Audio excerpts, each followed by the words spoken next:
They call me the Doctor. I'm the Doctor. I am the Doctor. I'm the Doctor. I'm the Doctor. I am the Doctor. I'm the Doctor. I'm the Doctor. Greetings, humans, Daleks, Time Lords, and Atraxi. You're listening to Exterminating Doctor Who. This is the show where we take Doctor Who's most popular episodes and debate if they're really as good as their reputations. With your hosts, Aidan, Gula. And me, George Ellis. And in today's episode, we are talking about the 11th Hour. That we are. Matt Yes. Smith's debut appearance as the 11th Doctor. Very first full episode. Mm-hmm. And one you haven't seen for a very long time. I know I said debut and I just remembered, oh yeah, he's in the end of Yeah, but that doesn't David. count. Yeah, I know. It's like, that's he that's says that's just a given, isn't it? yeah, that's not really. That's a cameo. That's You can't, a tease. you can't, That's you a can't, tease. you can't base his performance on the Doctor on that. This is his debut snippet, performance can you? as as the Yes, Doctor. Yes. Proper acting role. And Indeed. no, I haven't seen the 11th Hour in a very long time. Probably not since it first Probably came about out. 10 years. And like 11 that's years, you know what I maybe. mean. That's probably what it was. And first, I'm just gonna say I really enjoyed it. Mm-hmm. I don't know why. I always thought back. I thought back to it in kind of two ways. One way was like, oh, I really liked this for like these specific moments, but I really disliked it for these other moments.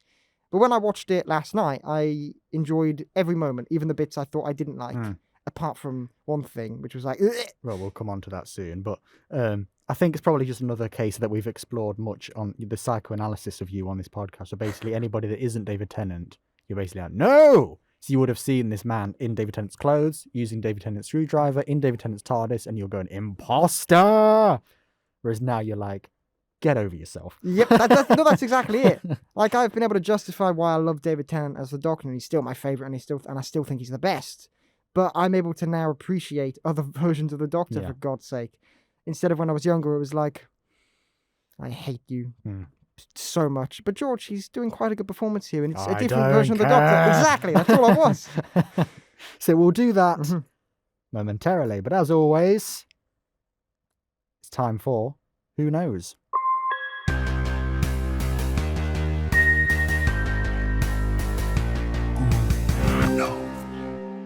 So, since we last recorded, there's been quite a bit of news this time. Last time we were going, oh, we've had a few trailers. Now we've got the series has been announced. We've got an air date. All of that. Yep. So, I don't know if I've actually asked you this. I think we had a brief conversation when it was revealed that Doctor Who Series 13 is going to be called Flux. Mm-hmm. So what do you think of that? What the Flux? What do you think? What do you think? Welcome to the new section. What the Flux? What the Flux? Well, just going off the name. If I just go off the name, that's very kind of flux capacitor. That's very timey-wimey. It's very much leaning into that element. But if I go off the poster, which I saw, which has these streams of what I saw as timelines kind of diverging, it very much kind of spoke to me. And the first thing I thought of was multiverse, kind of thing. That's what I thought. So I'm not expecting anything from this series, to be honest. But but when I say I'm expecting maybe some multiverse stuff, that's just because that's kind of what I got from the poster. Yeah. I'm thinking maybe that's where they're going to go with it. You know? Yeah, I think that was a good thing to pick up on, because every single promotional piece that Jodie Whittaker's era has ever done, it's always used that rainbow top every single time. Always has some sort of stripes in some way. So when I saw that poster, I just went, oh, it's just the bloody stripes again. But then you noticed at the end, they kind of go off into the distance. And I thought, there's been a lot of theories about parallel universes and things like that going in, like saying the Fugitive Doctor is going to be parallel universe, maybe even that the Timeless Child came from a parallel universe, because you only see that void thing that it came through when it's a little child. It's like, oh, where did that come from? But I do think that is a very valid theory. That we're going to be doing parallel stuff. I do really like it's got a subtitle, this series, because that's something every diehard Doctor Who nerd has a 5 or 6 series plan of what they would do with Doctor Who. And in mine, because I'm that nerdy, I have subtitles for each series. Because I think, especially with Doctor Who at this point, where it's series 13, that sounds extremely daunting to a new fan. Series 13, do I have to watch all 12 others? If it just go, here's Doctor Who Flux. Oh, what's that? I'll check that out. So I think that's something that actually Doctor Who should carry on, actually. Well, part of me wanted to kind of keep it. I still wanted to say series 13. Yeah, well, it still is series 13. Because what if I'm looking at a list of, like, we're 10 years down the line. There's a million series, and I'm like, which one is next? Is it Flux, Capacitor? Yeah, it still would be. If you're on BBC iPlayer, Anthropomorphic? BBC iPlayer, how it has them all in a row, it would still say series 13, won't it? But we know that the title of that is Flux. So when Russell T Davies comes over, I don't want the press to be going, series 14 of Doctor Who. I want it to have a title, because otherwise people will see series 14 and go, oh, Jesus. Yes, no, I get what you mean. I think it's a very smart. It's clever for getting new people on board, because it's a bit of a ploy, actually. It's like, come and watch Flux. It's like, what's that? It's a new Doctor Who thing. Oh, cool. It's like, do I need to see the other stuff? You can if you want, but you should. Yeah, but it's if you're jumping on a Flux, there's a problem there. It is an odd place to hop on. I can't wait to see Doctor Who Flux. But as we do you know anything about the character? No. Well, you'll be like the main character. Yeah, as we said last week, the marketing for this series doesn't really seem to be aimed at the general audience, though. To be fair, it seems to be we had this conversation last week, but it seems to be very much watch it. Yeah, I'm going to. Don't care. Watch it. All right. Are you excited for this thing? I was already kind of going to watch it, but are you really excited now? Kind of. Basically what they're doing, in the way that today, the new Doctor Who, today at time of recording, the new Doctor Who magazine is out, and they've revealed the new design of the Sontarans. Have they put that in the Radio Times where anybody could see it? No, they've put it in Doctor Who magazine where only the Doctor Who fans are going to see it. That's even more niche than just any of the stuff they've been doing. That's the most niche thing. Because then you've even got Doctor Who fans that read Doctor Who magazines. You're really filtering it down, aren't you? But Sontaran design, what do you think of that then? Disgusting and creepy, and I love it. It's great. It's quite weird, because so many things, it's like in this era, I really don't like. And it's kind of like, yeah, but you just don't like Chibnall or Jodie Whittaker and that kind of thing. It's like, yeah, but it's just weird that so many things in this era are kind of like the antithesis of what I like about Doctor Who. So it's like, I don't like the theme tune. I don't like the opening titles. Theme tune's terrible. I don't like I don't like the logo. I don't like the TARDIS interior. I don't like the Sonic. I think that's because, and with all those kind of things you've mentioned there, they're all kind of designed very similarly. It's weird because it's like, I just find I don't like the Daleks, I don't like the Cybermen, all these things. It's like, yeah, but is it that's just because you don't like this era? And it's like, no, I strangely also don't like these things. But the things that they're additions. It's like exactly, it's just they are things I don't like. But then I find it really weird then that Jodie Whittaker's TARDIS exterior is my favourite TARDIS exterior ever. I think it's perfect. That I don't think you can improve that TARDIS exterior. And now we've got these Sontarans, and I'm like going, these are far better than the Russell T Davies ones. And I'm going, that's so weird that you've done these two things that I go, Jesus Christ, you've nailed it. Then all these other design things, I'm going, oh, get rid of that. Like, there's so many people at the moment are going, oh, can Russell T Davies please keep this logo? I love it. And I'm like, no, get rid of it as fast as you can. It looks like something off Lord of the Rings. It's horrible. Even if I loved it, I'd want a new one, because you should. It's all new one. Like, I could love it with all my heart, but it's a new era, new showrunner. Change the logo. But as for the Sontarans, oh yes, I do really love the design. It's very classic.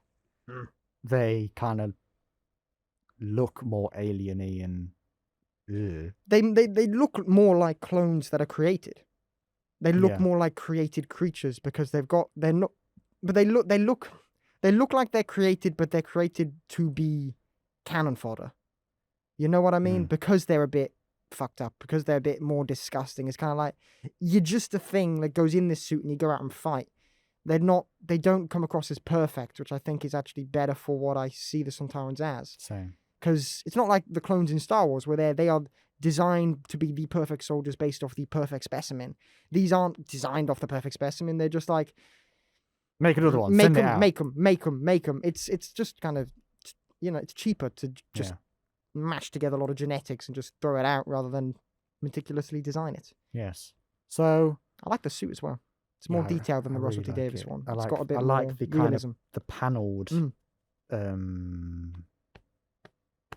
What do you call that? Shield protection, Shoulder pad. armor. That's what I meant to say. Armor. I like the Forgot armor. layered armor because it looks kind of warrior-esque, and I know I'm bringing. It's probably a weird thing to bring in, but Predator, I kind of get that kind of. It's more armory than a suit, you know. And I really do prefer those that. blue kind of suits that they had in the Russell Davies era. They're kind of like cool, but they don't really look like they could protect. They look very rubbery. And I don't know if they could don't really look protect you. very, and they don't look like they've been in much battle. They don't look Whereas worn this down. is more weathered and beaten, and I do really dig this It's a design. really good design. I'm with you. I do really like this design. So I believe they're in episode 1. I think it'd be a good. It's a rumor, but it's not confirmed. Even if that's not like, be it happening or not, I do think that'd be a really good starting off point. Kind of just like bang, Sontarans are back. Eat it. It'd be great. So, as much as I was like, I'm not going to watch Series 13, I have no interest in it because we're doing it on the podcast and we basically have to watch it. Or maybe when we do our little... Damn you for getting me back into Doctor Who. When we do these little bonus episodes to talk about Series 13, maybe we'll just call them Exterminating Doctor Who. What the flux? That will be the thing. But yeah, I'm kind of interested in seeing. Not excited, but I'm interested. We've gone through this. It's like, I'm not excited, but I'm interested. And this has got me more interested. Yeah. So that's, I think, all the news this week.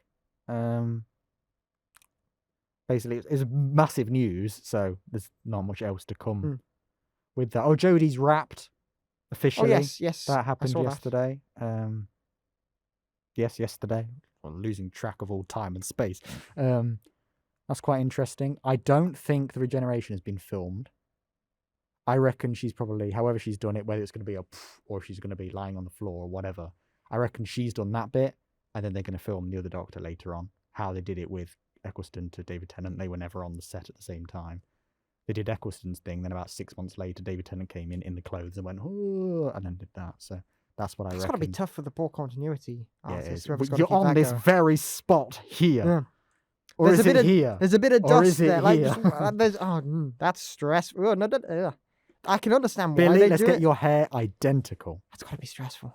Oh, like, I can understand why they do it, because it's like, we haven't cast the next guy yet, but we've got everything here. Let's just get that out of the way. That's fair enough.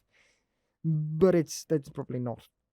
It probably comes like a lot of problems with that. Probably it's a bit awkward, but seeing as we're not getting the 14th Doctor for another 2 years, it makes a lot of sense. I doubt. Hey Jodie, do you want to come back and do your ending scene? What? So they just do her bit now, yeah, and then get it done later. I get it. That's what I think is going to happen. But yes, that wraps. As Jodie wraps, we also wrap on Who Knows. No. So, as we said, 11th Hour is the topic of this week. We've already gave you kind of general thoughts on that. But one thing that was interesting, we always send each other the videos that I didn't send George any this week because I literally watched it 2 hours ago. But he sent me plenty. One thing George was saying to me in those videos, he went, I have got some negative things to say. So as we did last week, we started with our negative points. I'm going to say let's do the same again this week. I think that worked well last week. So I'm really curious to know what your negative points are, because I wrote 1, 2, 3. I only wrote 3. Okay. Let me start off with which is less of a negative point. 4. I can't count. Oh, lovely. That's one of my negative points, your inability to count. Yes. One of my negative points isn't really a negative point for people. It's just something I despise. Fish fingers and custard. Blech. All right. Okay. That's disgusting. I hate it. Blech. I can't. It physically makes me unwell watching him do that. I don't care how nice it is. I hate custard, and he's butchering. What do you mean you hate custard? I don't like custard. How can you hate custard? I can not like custard. I'm allowed to not like something. You know, I saw this thing the other day. It's a weird consistency and gloopy. It's like yogurt's a bit weird. I saw this thing the other day, and it said young people aren't eating custard anymore. And I was like, well, how does that work? And I was like, what the hell do you have on your puddings? And I thought, how are young people not having custard? And now I see why. Is it on me? It's people like you who go, oh, it's a weird texture. It is the weird texture. You need it on your dessert. You don't. If your dessert is dry and you need to add some weirdy custardy thing to it, then the dessert's badly made. Right. You don't need Apple to add crumble. What do you have on that?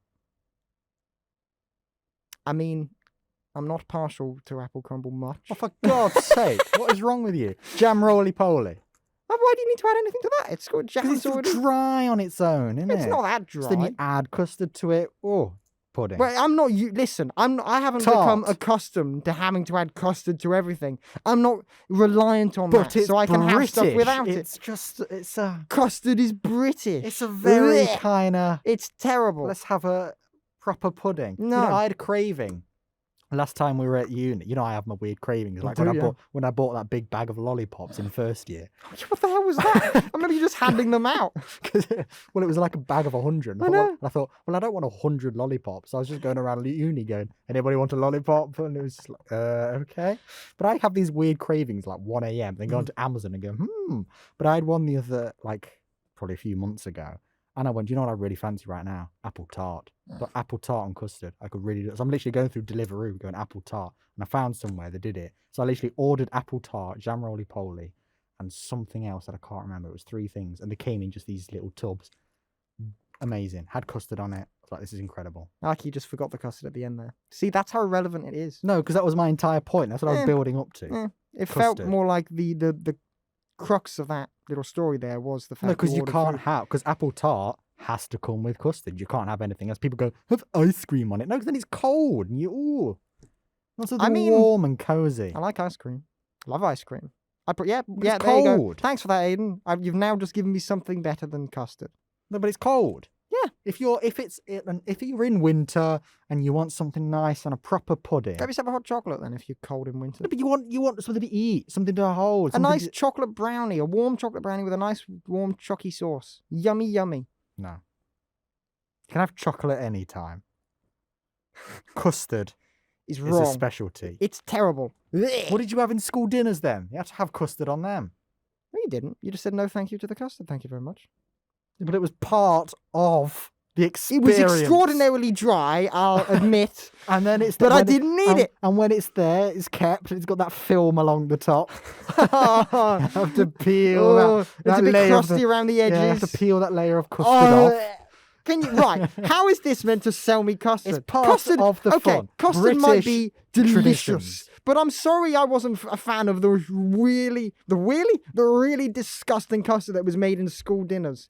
I'm sorry I wasn't looking at that and thinking, give me some of that. I'll take the dried bits. I'm not having Add it. a bit of crunch to I'm my not having custard. it. Disgusting. You know what I'm going to do? When I go back, I'm getting some bloody custard. I'm going to order all those apple tarts again when I go back tonight. That's what I Jesus. really want now. I really want. In fact, let's do it now.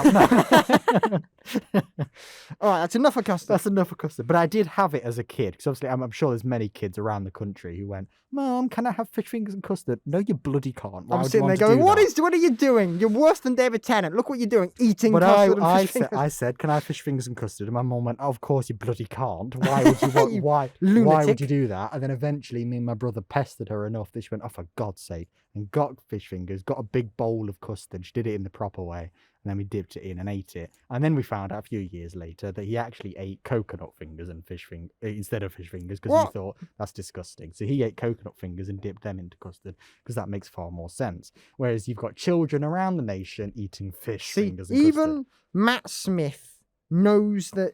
Like, okay, No, he didn't change the custard, he didn't did he? change the custard, He changed the but fish he changed the fingers. fish fingers because it's a weird combination as well. The point of this isn't the fact custard is just terrible. It's the mix between fish fingers and custard. What is this? But that's the point. It's supposed to be your taste buds are all over the place. So you just go, I want fish No, but fingers and I want custard. I can have them together. But your small child brain thought yummy, yummy. This terrible. Yeah, you know what? I should have brought some. I should have brought some today and force fed you it. And gone, Jesus. we're not going to finish this podcast till you eat that fish fingers and custard. But Matt Smith had coconut ones. I don't care. I don't care. You're going to eat that now. The character ate fish fingers. You're going to eat these fish fingers. Yeah. Well, I was about to say comic accuracy. That's not right. TV accuracy. Okay, that's enough about Enough of fish coconut fingers. fish fingers, whatever the hell, and custard. Disgusting. That's what you are. That was just me. That was just mean towards me. I love it. Right. What are my other negative points? Oh. This is just kind of a dated thing, but I'm not really a huge fan of the alien design. The big eyeball. It's kind of Atraxi. it's an interesting one for the watcher, but it's so reliant on CGI. Even when I was a kid, it kind of, and now especially, it does kind of take me out of it a little bit. Like even with the Patient Zero, Prisoner Zero, it's Something I so thought, reliant on CG. It doesn't. Both of them being so CGI, just feel like that takes a little bit away. I was thinking this when I was watching it. I thought, well, CGI is a bit wonky here, but I thought, right, don't let that hold you down because it's Doctor Who. What do you expect? Yeah. But I thought this episode actually felt kind of low budget. I thought for a post-regeneration story, you'd think you'd throw more at it. It's quite But bottly. it's quite contained. Mm. And then one of my negative points, actually, it wasn't about the design of the monsters, but I actually thought, I wrote, Atraxi is not much of a threat. Because it's like, oh, they've got Earth, and Earth are doing all these ways to kind of think of... And I was like, but besides them on that screen, you've not really seen anything. I mean, you want to see countries that are held down by Atraxi pinning that are, where's Prisoner Zero, and all this kind of thing. You want to see all these... you want to see... You could have a shot of Unit running around and trying Yeah, that was another thing. and trying to fire missiles at them. No or something. Unit in this episode at all. No, I was expecting Unit as soon as he phoned up the world leaders. I was expecting one of them to just be Unit. Doesn't even have to be anyone I know, but just come on Unit. And it's like, it seems like quite a Unit thing to be part of. yeah, it felt like it was like an Earth invasion, but nobody was awake or something. You need to do it at night when everybody's asleep, rather than like in the middle of the day where everybody's going, "Ooh, what's that all about?" It was kind of like I thought. It was an Earth It doesn't really invasion. feel much like a which didn't- threat, does it? I know exactly what you mean, though. It was an Earth invasion that felt very self-contained to this one village, Yeah, and no one was really because we scared didn't about see it. any of it. And when he listens to the radio stations, he's going, "This is happening all over the world." I was kind of like, I don't really believe you. Like, I'm not seeing any evidence No. of that. And if Show me some randomer in Japan, like, there's a big eyeball above the city. they did that, well, they kind of showed it was around the world when they did the Zero thing. It was like Zero everywhere, but that's just stock. Still That's, not. no, but what I'm saying is that was clearly just stock footage where they just put it over. It didn't feel like there were no aliens Yeah. there. It was just kind of like Zero. I mean, devil's advocate, you could say, if you did that, we've literally only just had Stolen Earth, Journey's End. Do you want to do that again? Yeah, but they could have easily. I But- get what you mean. But I do kind of think, in episode wise, it's not that long ago. In time wise, it is 2 years ago. If you're going to do this, Earth is being held under the Atraxi. And like even when you see the sun go a funny colour and they go under a force field, that doesn't ever really feel. We you don't see it kinda- from the other point of You view, kind of forget that. You want to see the Earth and then go around the Earth. which You would go, arguably have been cheaper CGI wise than some of the monsters, because that's really easy to do. Because they had a shot of Earth earlier, just add an effect on just top of that. add a filter over it, basically. Yeah. And I just I thought it doesn't. I know the point of this episode isn't really the threat. That's not the point. Mm. Any post-regeneration story is going, we'll have some going on, but you just watch the Doctor because you want to get used to this That's guy the point. and you want to follow him through. It doesn't really matter what's going on. That's kind of the point of regeneration stories, like in David Tennant's. Well, actually, David Tennant's the exact opposite of that, isn't it? It goes, monsters. You want to see the Doctor? You're not going to see him. Monsters. And it's like, give me the Doctor. No, you get 5 minutes of him at the I end. really quite like that one. But no, back onto Matt Smith's. You're right. Actually, this one, and I think you saying this one is about getting to know Matt Smith's Doctor. I think it does it excellently. I think that is a huge plus point. The aliens being forgettable, negative point, yes, but you kind of think, I'd rather they were the forgettable thing. yeah, it's like I've been watching Power of the Daleks recently, the animation, because obviously the episode doesn't exist anymore. And that is Troughton's first episode, and basically they just went, we'll stick the Daleks in it because everybody knows the Daleks, so you're not really bothered about them. Look at the new guy, because obviously that was incredibly. Troughton's post-regeneration story is the most important in the show's history, isn't it? So that's how I generally feel about it. Do you have any other negative points? Besides your thing, because you went, I do have negatives, and I didn't expect that just to be, I don't like the eye, and I don't like Custard. I expected you to have a few more plot points. It's kind of like, I do like what it does, and I like that it's self-contained, and I do like how it is kind of getting used to the Doctor, but then again, it does feel very different to kind of what I'm used to with Doctor Who, which is good and bad, but that's not really a negative point, it's just another point. I know I probably had some last night, but post-watching it, I'm like, This is why I you really keep enjoyed notes. it. Yeah, So then you can go, I don't like that. I'll talk about that tomorrow. quite liked it now. The only other thing I wrote, because actually looking at, one of them is kind of, it's a production thing rather than a plot thing, and that is Olivia Colman is completely underused. Oh yeah, I saw her and I was like, oh, that's Olivia Colman. Oscar-winning Olivia Colman. She played the Queen, and it's like, I'm Prisoner Zero. Woo! That's her entire. And it's kind of like, you literally had Olivia Colman in Doctor Who. Why did you just do that? Like she could have been a perfect Doctor, but instead you've gone. She's gonna lie in a bed. Jesus Christ! When I was watching it yesterday and I first saw her in the bed, I was like, was that Olivia Colman? It can't have been. They wouldn't have just got her for just the bed. And it's like, oh no, they did. Basically just did, yeah. So that's one thing. And the other thing I think is kind of one of the things that hasn't aged well, and I think is a bit questionable, is Amy being a kissogram. I think that's a bit. It's yeah. I just remembered that. I think I pushed that out of my brain that bit. 'Cause it is kind of just why did it have to be? Could have been anything else. It's one of those things. It feels like a step back for Doctor Who companions, because you get Rose, who's very strong. You get Martha, who's a doctor, who's training to be a doctor.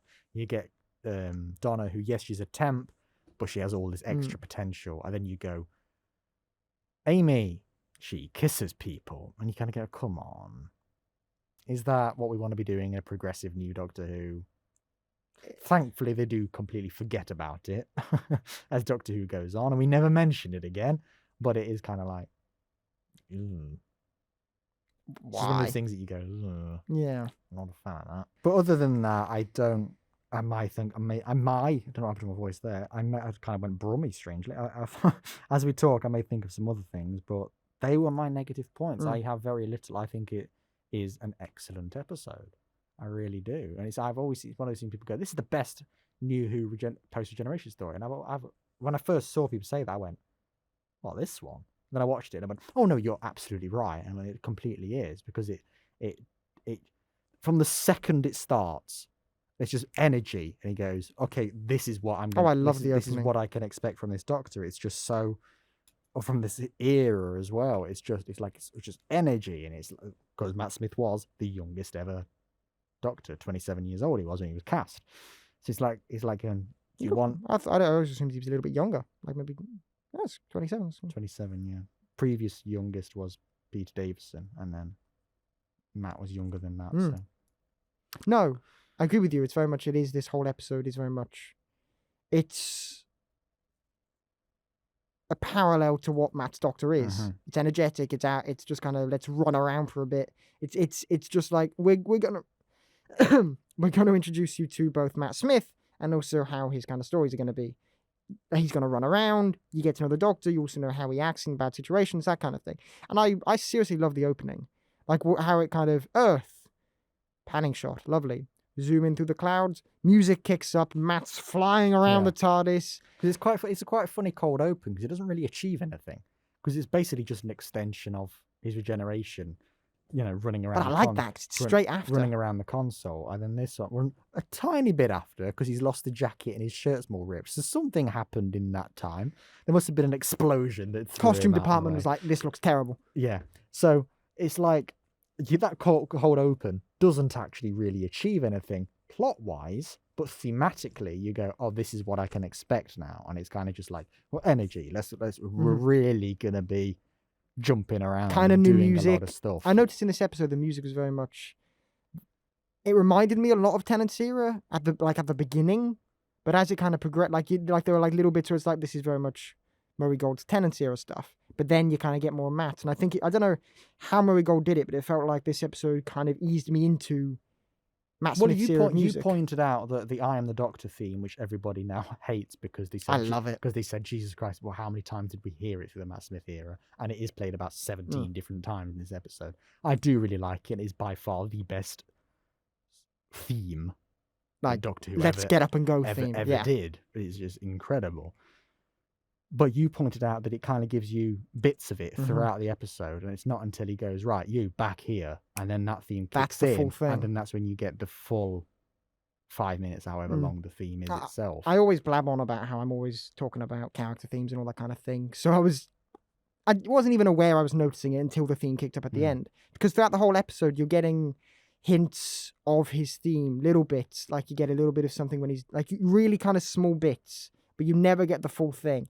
And then the moment he calls the guy the eyeball back, The Atraxi.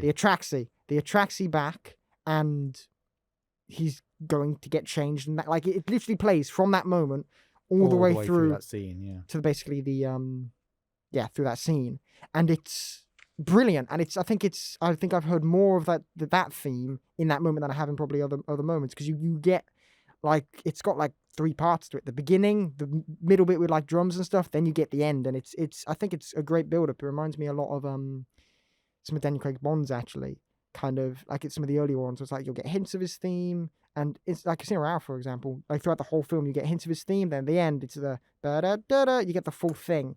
And I think it's a very good way, especially in this episode, of doing, this is the Doctor you know, this is the Doctor you know, this is the Doctor you... It's like, this is the Doctor. He's found his footing in this new body. And I think it's quite wonderful, that. Because that's a nice thing to say as well, because so many Post-Regeneration episodes kind of dwell on this, I don't remember who I am kind of thing. And by the end of the episode, they go, I'm the Doctor, I've got it. This one, he knows exactly who he is all the way through it, but he's like, I need to get used to this body. So it's kind of like, it's kind of like, oh, I'm not quite there. And by then he goes, right, I'm settled in now. I just need to put change my clothes, and I'm ready. And that's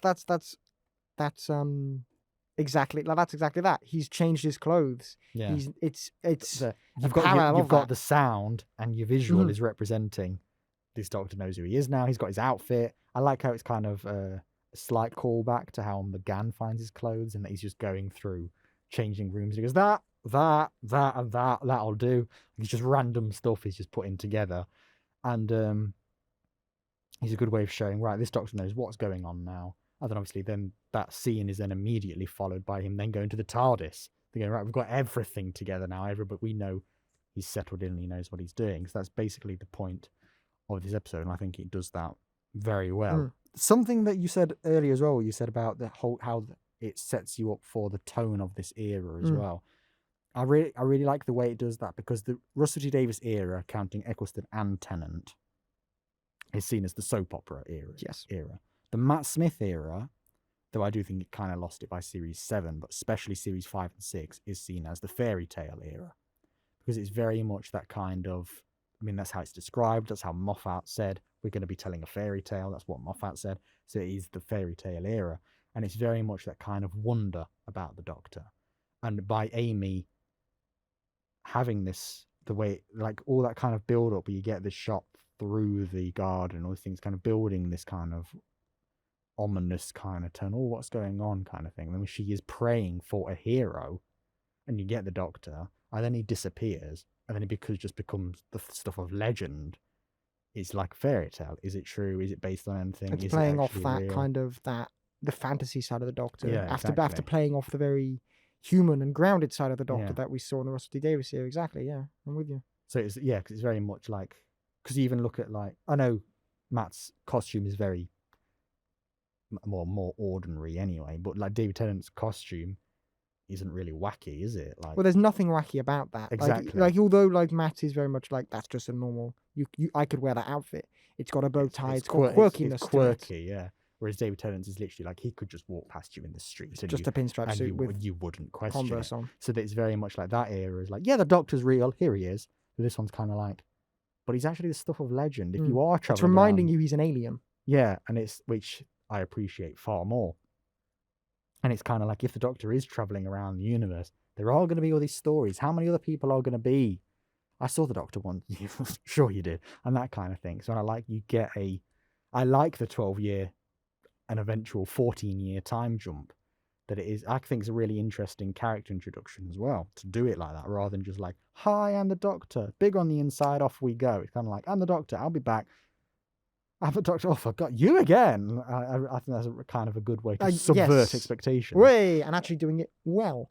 But no, I don't really have much to add to that, because I think you've summarised kind of Matt's era's feel very well there. And there's a lot of things they even say in this. The Doctor literally says Amelia Pond. I like that name. It was like from a fairy tale. It's showing you that that's what this era is introducing. It's I've forgotten the English term, like the English school like terms for that kind of thing, but it's very much kind of like we're gonna kind of tell you what this is so you can kind of get used to it, and then exactly by saying it. I love that we see the crack, and they kind of build all that up, and then I love it when Prisoner Zero mentions the Pandoric and Silence Will Fall, and I'm going, these are storylines that are going to follow you through all the way to your regeneration. Like, this sets up it doesn't just set up your Doctor, it doesn't just set up your series, it sets up your entire era is set up here. The crack wasn't paid off until Time of the Doctor, not completely. Like, we knew kind of what it was at the end of this series, but then they went, yeah, but here's what really caused it by then. I mean, I've said to you before that I think Matt Smith completely lost his performance, and it's probably his acting and the writing together. And can you see what I mean now? Because that Doctor you see by Series 7, where he's doing all of this all the time, that doesn't exist here at all. But I haven't watched the Matt Smith era completely in a very long time. But we did do a few episodes. But this is what 1. I'm saying. I haven't seen it completely in a very long time, and after this series of EDW, I probably will, like I did with the Capaldi era. But because I've seen this version and the one he is at the end, I can see them in direct comparison. Mm-hmm. I do get what you mean. I don't know how the hell he got to that, but I do know what you mean. He does go from someone which feels kind of feels like a successor to David. There are elements there, but he is his own person in his initial appearance and in that time period. But then if you see him kind of later on, not right at the end, but later on, it does feel very much like he's kind of lent too far into the quirky elements. Because I thought the bit in this episode where his Doctor goes the most exaggerated is when he takes the fire engine. And he goes, I've got my own vehicle, and he does that kind of thing. That's as far as the exaggeration could go. Kind of like, I've got him doing something a bit crazy. Here we are. I'm going to be a little bit silly here. But by the time he is sliding around and clapping his hands and doing all this sort of thing, and I'm like, I'm doing this with the Sonic all the time. I didn't notice him do this at all, actually, in this episode. No, he doesn't. And he doesn't throw his hands about through as much. He does a little bit, but it's not as... Yeah, I would say he barely does that in Series 5 rather, if at all. And I'm like, God, I love the Doctor in Series 5. I wish you'd done that all the way through. And yes, you can show your development across that time. When you just devolve into a child, as you do, and you're just very silly and slapsticky, I have no interest in that Doctor. But this Series 5 version, I love this. Because yes, you said there's some elements you could go, this is similar to David Tennant. But I think it's such a break. No, but what I mean is I think that's better, kind of remembering the past kind of thing, like how Capaldi incorporates previous ones. But I mean, because I wouldn't say Matt Smith, when he's doing the full childish thing, incorporates any past Doctors. Do you know really? Well, not. No, I'd disagree. I'd say he's a lot like Troughton. Oh, okay. Well, I don't really know Troughton, so that's fair enough. Sorry, I feel bad now. Because Matt Smith said his main inspiration for Doctor Who was Troughton, which is also what McCoy and Davison said. Okay, yes. So basically, any Doctor that comes along, and Chris Eccleston actually. Okay. Basically, any Doctor that comes along, is Troughton. You look at Troughton. Okay. Because he's the important thing about Troughton is he's the template for every single. I'd say Tennant and Capaldi are a bit more Tom Baker, but I'd say every single Doctor that has come. No, right. Let me start this again. I would say that Tennant and Capaldi are more Tom Baker, and Pertwee wouldn't base his performance on Troughton because he's the guy before, so he'd want to do something different. So besides those three, I would say every single Doctor that has come since has based their performance on Troughton, consciously or unconsciously. If you go, what is the quality of the Doctor? Who is quite scheming, but he's quite silly. It's like, yep, that was something Troughton introduced. And there's so many of these things like that. It's like going, yeah. What do you like about the Doctor? Yeah, that was a Troughton thing. Yeah, that was a Troughton thing. Was Troughton as quirky as Matt is at his kind of final? That's what the point I'm trying to say here. I think it is too much. Yeah. Although I don't know much of Troughton at all, really, because I haven't seen basically any of it. But we haven't seen any of it. I've got to be secret. They can't know. Well, you've already outed yourself on this podcast, though. Loads of times. When we did Keys of Marinus, you went, this is the first classic episode I've seen. So no, I haven't seen any of Troughton. But the point really is, it's just too much with what Matt does later on. Yeah, like no matter what you're basing off, it is too much. The point is, the reason we brought Charlton up is because you said I don't think he's based his performance on any previous Doctor, but I'm saying he did base his performance on the previous Doctor, but he took it too far. Okay, yes. That was your original point. Went on a 5-minute tangent, as we always do. That's why you're here. George gets But something completely wrong, and Aidan corrects him for about 7 minutes. Yes, and then I get to the end of that correction, then go, "What the hell were we talking about?" And then we have to trace it back. That's the podcast. Yeah, so I just find the Doctor that he is here far more interesting, and I love this version of the 11th Doctor because yes, there is kind of this. You can see it as a clear development of David Tennant's Doctor, and you don't for 1 second go, "You're not the Doctor." You go, I completely believe you. Yes, it probably is because he's wearing the same clothes, but I do believe the performance is absolutely the Doctor. But I just find him far more interesting because there is a dark element there, and there is a childish kind of more light-hearted tone, but it doesn't lean too far into one or the other. It does this really nice balance in between. The interesting thing is whenever I think back to Matt's Doctor, I do think of this performance-wise, this kind of thing, and I do think Matt is great, actually. Is there anything else you wanted to say? Rory. Didn't mention Rory. We haven't really even spoken about Amy as just kind of let's companion do companions here. Let's talk about Amy and Rory then. Rory, he's always kind of annoyed me a bit, kind of being, you're a bit bumbly, you're a bit idiot. But that is his progression, so I kind of... But also that he is kind of just like silly and... Basically, the way he performs is basically how Matt Smith ends up performing in the end, isn't it? Kind of that very floppy kind of way. But I do like that actually, even though he is like that, he's investigating his own mystery. Yeah, but he doesn't really have the drive to kind of see it through. He gets told off by his boss, and it's like, just show her the picture. Just show her the picture. No. But it is still like kind of thing, because you can just go, like I said before in Doctor Who Club, when my teacher said he doesn't like Rory because he's just the boyfriend, I kind of go... I don't think he's just the boyfriend. I go, he's not just the boy. Mickey's just the boyfriend until he eventually gets his own stuff at the end. But Rory isn't just the boyfriend, because it shows you here, even though he is sillier and Amy is by far the one who wears the trousers in that relationship, Rory is... why are you looking at me like that? Have you never heard that phrase before? No, I have. Good, because usually you go, I've never heard that phrase. Who says that? Yeah, because usually you get the phrases wrong. No, that was only the skin off my teeth one, but even that is said by some people, so technically it's wrong but correct. What was I saying? Rory. Trousers. Because Rory is still investigating his own mystery. Yes, he doesn't go through with it, and Amy would be the one to pick it up. I still kind of like that it shows you that this is why he's a companion, because he is inquisitive, he is curious, but he just goes about it in a different way and not the way we're used to. But that's for Amy to do. Yeah, Amy Fadu. Amy Fadu. It's the fedora. I think that's all. I've never really liked the Matt's fedora thing, to be honest. That just hit me because he said Fadu. Fedora. It's a bit... Not fedora. Fez, Fez, that's it. You don't. That's a great part of it. It's kind of great, but I think it's a bit too quirky, personally. But no, right, points. We've been all over the place. What were you saying?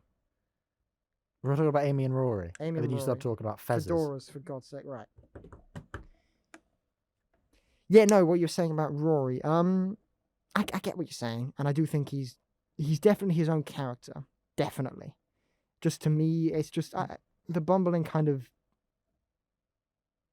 It's just, I don't know. I do find it's a bit not... Grating. Yes, I find it a little bit grating, and but I'm okay if people like it. He's just a bit annoying to me personally. But I do like how he does have that progression, and I think it works out, you know? It's just kind of like when you, I don't know, with other shows, if you have a character introduced where it's like, I don't like this character, but if you wait until season 4, they're great. It's just like that for me, really, with Rory. But I do like what you're saying when he was exploring the investigation and doing kind of his own thing. He's not dumb, like, you know what I mean? He's just a bit shy, really. Yeah. But I don't have any strong opinions of Amy in like a good or bad way, because I can't actually remember whether or not I don't know if I thought she was great or bad. Because I did drop off the Matt era, so it's kind of like I don't know her arc. Rory's arc is much shorter and much like, is this yeah, but it's because really I think that because their whole thing then gets thrown in with the River Song storyline, doesn't it? Oh yeah. So by the time he gets to series 6, I genuinely, if I'm completely honest, I still don't understand series 6. It's 10 years old this year. Mm-hmm. I genuinely still don't understand it. I've watched it a billion times and I'm still like, so Amy was a clone from episode 1. That's right. So when does real Amy come in? Episode 6. Okay. So how were they pregnant? Where did River come from? When's River taken up? I still don't get it. I'll be honest with you, Aidan. You didn't follow Aidan. I have no idea where I am right now. Yeah. That's how I felt through Series 6 was bottom of my list until Series 11 and 12 came along. And I went, oh, it's not in last place anymore. But so I can't give my opinion on Amy as a whole because no idea what happens. But I've seen that. Like I know that I'm like in my brain I've got the pictures of the episodes, the baby and the headless monks. I've got all that in my head. How that works plot-wise, I have no goddamn idea for my life. But in terms of Amy in this episode, I do really like her, actually. It's nice she's very strong and it's kind of... I really like her because she's strong and feisty. And she's standing up to and it's not just standing up to the Doctor, she's just having a go at the Doctor at some points. And I like that. I've always said that. He deserves to have a go. That's what I've always said. Like, I've always said I like those companions that do challenge the Doctor. And it is like, wait, what is going on here? Because they have to bring something else to the table rather than going, yes, Doctor, I will do that. Okay. I find that boring. Come on, do something else. Like, stand up for yourself. So I love that about Amy. I've never been fussed on Karen Gillan's performance personally. I think she looks drunk all the time. She's kind of always like, Doctor, we're going to go over here now. And I've always like, are you pissed? I've always thought that I've thought that for years about Karen Gillan.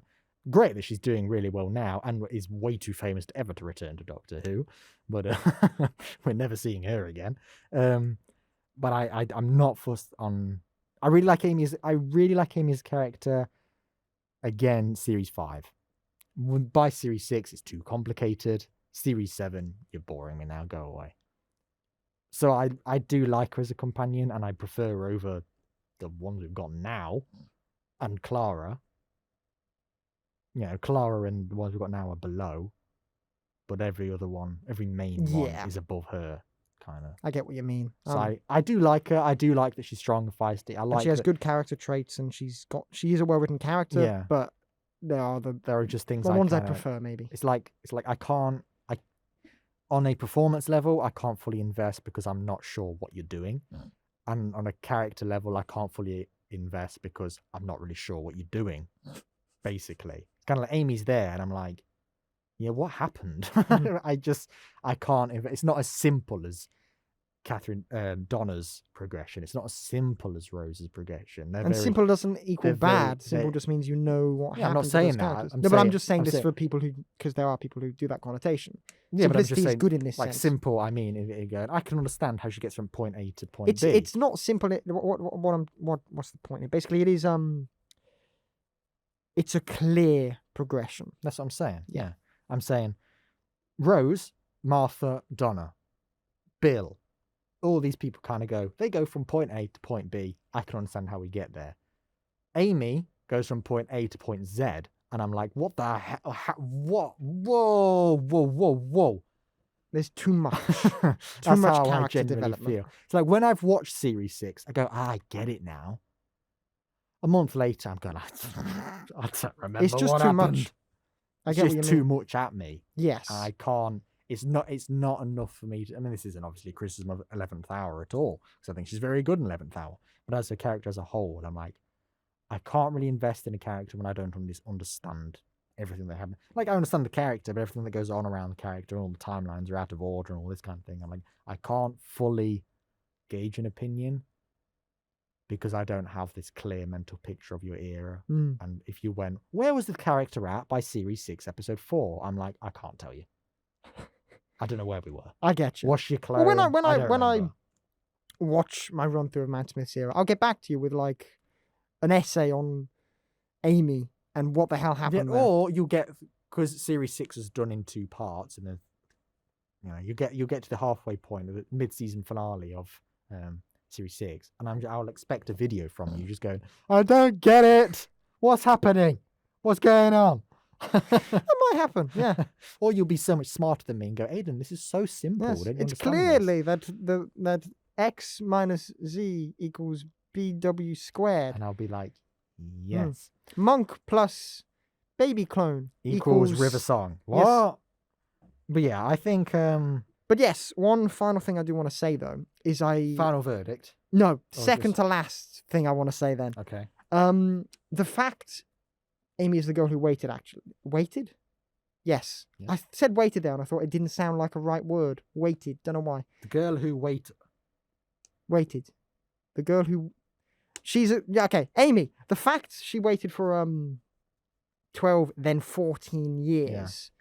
Honestly, now, because obviously I've said I can tap into emotions better than when I was a wee child. The 14 years is damn heartbreaking, actually, and it really does get to me a little bit, because it's like that's a long time. And everyone thought she was a bit mad. Yeah, because although it's 11 years, let's just, near as damn it, it is basically like, imagine you saw Matt Smith when this episode was originally on, and there was no Doctor Who, and now Doctor Who's back now. God, that's a long time. And that's basically what she had to wait, and it is really sad. Really interesting, and It's a really good cool, concept. really cool character really introduction. good. And I love when he shows her the apple later on. He goes, "Look, you know for a fact this is the same apple, but it's as fresh as the day you gave it to me." I love that, but it is like kind of like, God, she got the bad end of this stick, didn't she? Yeah. It's a really, really interesting introduction to a companion, because it kind of shows you how the Doctor is this being with almost kind of like godlike abilities. And how insignificant other people's lives can kind of be. He cares about them, but it's so easy to just slip away. Which is very much the fairy tale element that this series does. That it's the Russ Davies era went, look, the Doctor's one of us, and then this era kind of went, no, he's not. He's this. It's just this. The time jump is heartbreaking, important, and just incredibly well done, actually, for all the characters involved. And I think it's a good kind of kick for the Doctor. Not like it's a good kind of kicking the Doctor, kind of kicking him, saying, "Look, realize that this can happen," because he does feel bad, and he doesn't just feel bad. He is actively fighting the fact when he's first told it. Because he's like, "No, it can't be that long." Because even when it's 6 months, he's angry by it just being 6 months, And I just found that very interesting. And you kind of you don't get much of the kind of the angry Doctor in this. Maybe a little bit at the end where he's saying, piss off my planet, but you definitely get it in that moment where he fights everything, and I just found that very interesting, and I think that's a very strong part of this episode. I agree. Yes. Final verdict: Trial of a Time Lord. What do you think? Is it the best? Is it the best? Is it the best post-generation? At least for New Who, obviously, you could only speak for, because other people would go, "No, Spearhead from Spaces," and I go, "Yes, of course it is," but we're not talking about that. That means nothing to me. That's Pertwee's first episode. Yes. It's the only classic episode filmed on film. Our little fun fact for you. It's got to be expensive. Anyway, is it the best post-generation story? From what I've seen, which is New Who. Obviously, I do love David Tennant's, but in terms of being the best and kind of how it's not the best story, the best post-regeneration. Yes, story. Best post-regeneration one. Yes, I would have to say, actually. Because it does everything about introducing you to this character perfectly. Other elements maybe not quite as well as we've said, but in terms of like introducing you to Matt Smith's Doctor, it does that brilliantly. But in terms of introducing you to the whole feel of Matt Smith's entire early era, at the very least, it does that brilliantly. You've got the darker tone, and then you've got kind of the lighter, quirky tone. You have that balance. It is very good at that, and I think it is probably the best post-regeneration story. I do really like Capaldi's, actually, but I feel like it takes him, kind of like how David's is, it takes him both a while before. With David, he's just lying around, and then he's the Doctor. With Capaldi, he's running around, but he's not quite him yet. Whereas with Matt, he is the Doctor. It's just trying to find the steering, but that means you still get the Doctor. And I do kind of prefer that. So I would say yes. That's exactly basically how I feel. I think if I had to go, which is the best episode, which is the one you're more likely to watch, I will go Deep Breath every single day of the week. I think it's an amazing story. I love it. But it does that thing of some things, I don't remember who I am, what's going on, what's doing this. It does that kind of memory thing that we've seen far too often. So, yes, I prefer that episode. But for a post-regeneration story to go, right, this is your Doctor. This is your companion. This is the tone of your series. Also, here's the story arc that's going to follow this Doctor all the way to his final episode. It does it perfectly. It does it perfectly from where you can go, think about it at the time to go, what are we setting up? What is the Pandorica? What is Silence Will Fall? What are these things? What is the crack? What are these things you want? The crack, just making sure you said the crack. What do you think I said? the crap, honestly. I was really confused for a second. No, the crack. What is the Pandorica? What is Silence Will Fall? And what is the crack? It sets all these things up. And you, from that perspective, watching it at the time, and if you can't think you don't know what's going to happen afterwards, you are like, what are all these things? I want them all to be paid off. But then looking back at it, you can go, God, look how it set them up.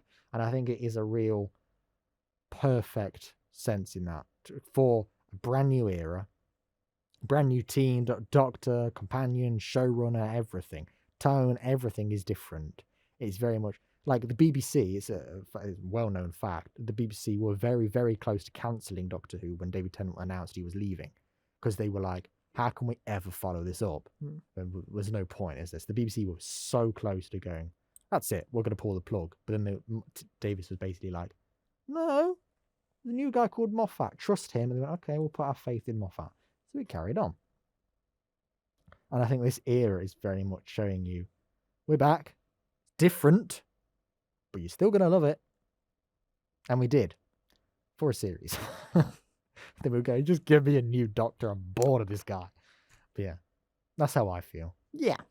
I think that It's a good way to end it. hits the nail on the head of what this episode is. So that's the end of that one. Ooh, shall we do a rating out of 10? We're out of 11. Okay. 9 out of 11. Um. So it's an 8 out of 10. Right. Yeah, 8 out of 10. I'm with you. Yeah. So that's the end of that one. Join us next week for our final episode on a Sunday, because obviously we're going to have to accommodate for Series 13. We're moving to Friday. I'm pre-warning you now, because I don't want people to be going, what day does this podcast come out anymore? But next week will be our last one on a Sunday, and that'll be getting us ready for last one on a Sunday until Series 13 is over, okay? I'm just getting that out there now. It's going to be getting us ready for spooky season. So next week, listen out for Listen. Yes. I'm very excited to talk about that one, actually. It'll be good. No, but thank you for listening, everyone. And goodbye. Bye-bye.